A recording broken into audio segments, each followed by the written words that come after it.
Hey there, everybody. So the weather has been increasingly well, the weather people have been saying it's going to get worse. So I'm a little concerned I'm not going to be able to actually Zoom meet with you all tomorrow. So I wanted to record these and take advantage of our hybrid piece of our class. So I'm going to record a couple of lectures here, and there are going to be some points in here that I ask you to pause and consider some of the questions that I have posed on here. And then at the end, I'll remind you guys, but I want you to jot down some thoughts on some of these things that I'm going to ask you about.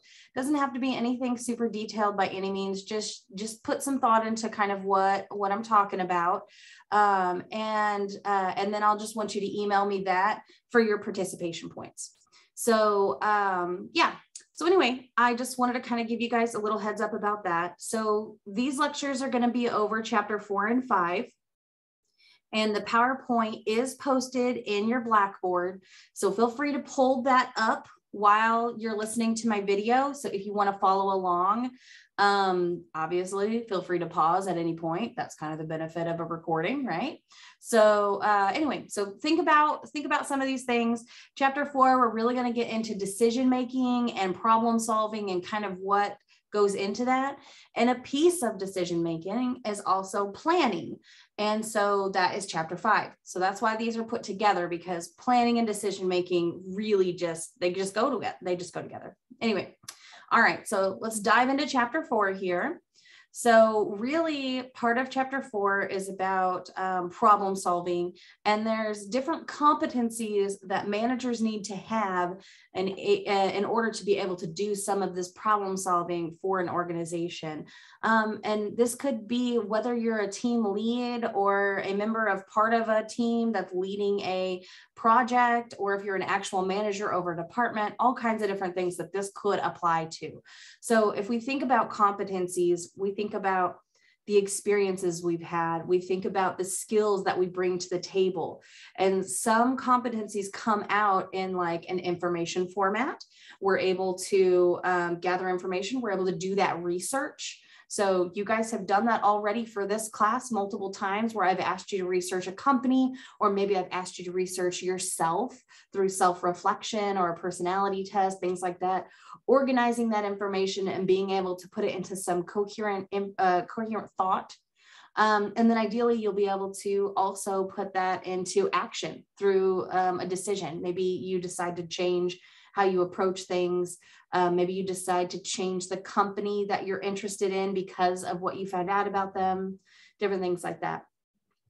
And then the technology competency. So really being able to pull up a new technology and work through it and use it to its best advantage for your company or for yourself or for the project or whatever the case may be. And then that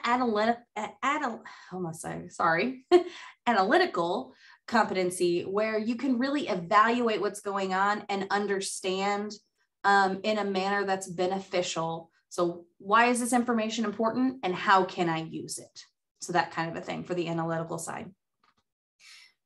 So pieces of, problems do pose different threats, different opportunities within a company, or just in decisions that you have come along or problems that come along.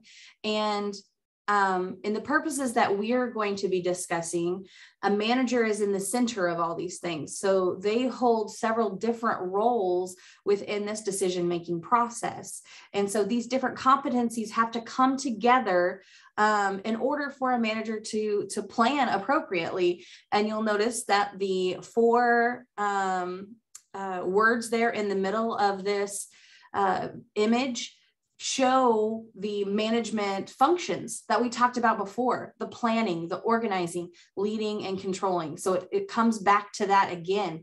These competencies come together in order to help a manager make decisions using these functions.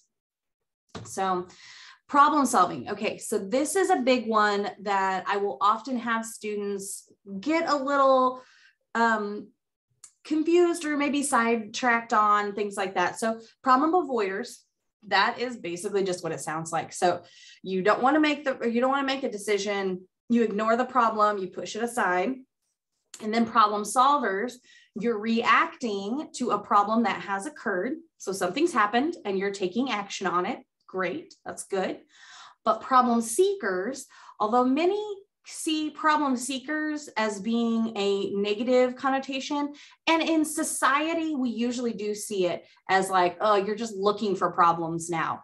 Well, in our context for management, we are not considering it in the societal aspect. We're considering problem seekers to be those that are trying to anticipate what might come up in the future and how can we try and avoid those issues? How can we avoid confusion? How can we avoid clients being upset? You know, different things like that. How can we avoid unethical behaviors? That would be problem seeking. Like, what do we do to make sure that ethical behaviors are appropriate in our company? Different things like that. I also found this article. So hopefully you pull the slides up and actually go ahead and take a look at this. I'm hoping my computer doesn't take forever to load this, but this talks about problem solvers versus problem finders, which is maybe a better word, a more understandable word than seekers. So instead of problem seekers, consider this to be a problem finder. So maybe the problem hasn't reared its head yet, but it's still going to potentially be there. I think this gentleman here does a pretty decent job about talking about why it's important to potentially be a problem finder, not just a problem solver. So, so take a moment. This is a pretty short article. Just read through this just a little bit. Even if you just read the first couple of paragraphs where he kind of talks about what it means, I really think it's pretty beneficial. And then he gives his context about like how he came to learn about being a problem finder. So consider that when you're going through this and kind of doing some things here. So really, we really, as leaders in our companies, in organizations, in our cities, whatever you're being a leader of, we want to avoid being problem avoiders. We really want to strive to be problem solvers, but then also go beyond and be those problem finders, where we find the issue before it becomes an issue, and we can resolve it ahead of time. And really, we can really then avoid some of those threats and some of those threats to our company or to ourselves maybe. Anyway, so here's where I want you to take a break. Pause the video if you'd like, that's totally fine. So I want you to think about how you approach problems. Are you a problem avoider, solver, or seeker? This was something that is in your self-reflection pieces of some of the assignments that you've done already. So consider that, and consider this based off of what I just talked about. So if you had misunderstood what problem seeker is, that's okay. But moving forward, think about it in terms of being a problem finder. Okay. And then, do you only use one of these approaches? I don't know about you all, but I have been known to use all three of these approaches at some point or another, obviously not at the same time, but yeah, I prefer to be a problem finder. I want to tackle things ahead of time and make processes smooth for my certification office. I want things to go well. I want to try and resolve as much confusion ahead of time for students, for supervisors, for faculty. I want to do that. That's not always the case though. Sometimes problems that I didn't predict come up and I gotta be a solver, and that's okay. And I am ashamed to admit that I am sometimes a problem avoider. I will sometimes push off a problem until it just has to be resolved, because I just sometimes there's things that I'm just like, I just really don't want to deal with that. So that's a problem, but that's my problem I need to work on. So anyway, take a moment, think about it, about these things for yourself, and then come back to the video when you are done. All right, so I'm going to go ahead and move forward, but again, pause the video if you need to. All right, so approaches to problem solving. There are so many different things that we can talk about how we approach problems. Some of it is like the systematic thinking. So we're very rational, we're analytical, we really analyze everything and go step by step for solving a problem. Especially if you work for a company that has all of that laid out already. We talked before about the bureaucratic management system. They typically have everything laid out step by step and all the paperwork that you need to do and everything like that. And so they probably have people that are more systematic thinkers when it comes to problem solving. And then on the other side, you have intuitive thinking.